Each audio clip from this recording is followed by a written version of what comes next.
Сәлем баршаңызға. Бүгін мен осындай сосиски тесте пісірдім. Рецептімен сіздермен бөліскім келеді. Өте жұмсақ әрі дәмді.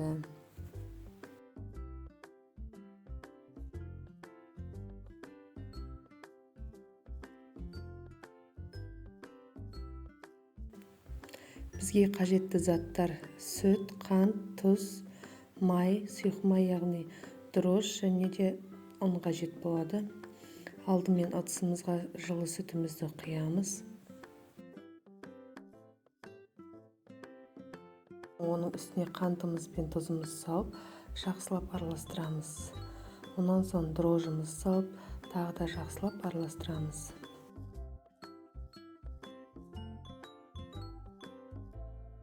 Кейін сұйық майымызды құйып, онан соң ұнымызды аз-аздан салып, жақсылап араластырып, июі қанғанша жақсылап араластыратын боламыз.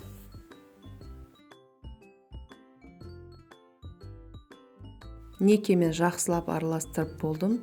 Енді 1-1,5 сағаттай бетін жауып жылы жерге қоямыз. Неке менің қамырым көтерілді. 2-ге бөліп сіздерге жасалу жолын көрсететін боламын.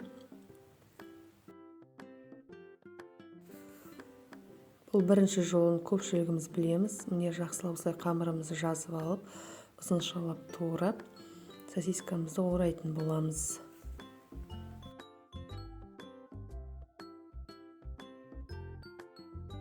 Неке осылай жақсылап ораймыз. Жетпей қалған жеріне осылай қалған бөлігімізді жалғап шығамыз. Менде алдыңғы видеоларым түспей қалған. Неке осылай бірінші сосискамызды істеп болдық түрін. Енді екінші түрін көрсететін боламын. Екінші түрін нандарымызды осылай домалақтап аламыз да, қолмен немесе оқтаумен жазуға болады. Маған қолмен ыңғайлы. Сонан соң екі жағын кесеміз, бірдей қылып. Менің сосискам мықты жуан болғандықтан 2-ге бөлдім. Сіздер бөлмесеңіздер де болады. Сонан соң мінеке осылай видеода көріп тұрғандарыңыздай жабыстырамыз. Неке дайын болды. Сіздерге түсінікті болу үшін тағы да бір рет көрсетіп жіберейін.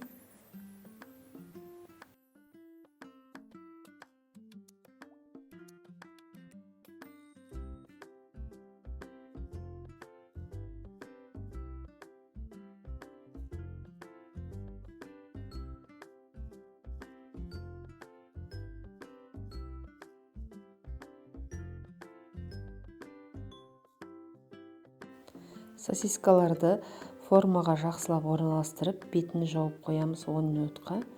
Орамалмен немесе осылай салфан мешочкпен жауып қоюға болады. Жақсылап көтерілгенше күтеміз. Неке бізде 10 минут өтті.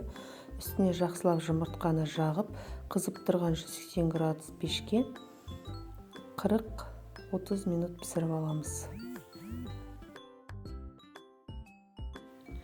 Өзіңіздің қалауыңызша кунжут немесе мак себуіңізге болады. Мен кунжут септім.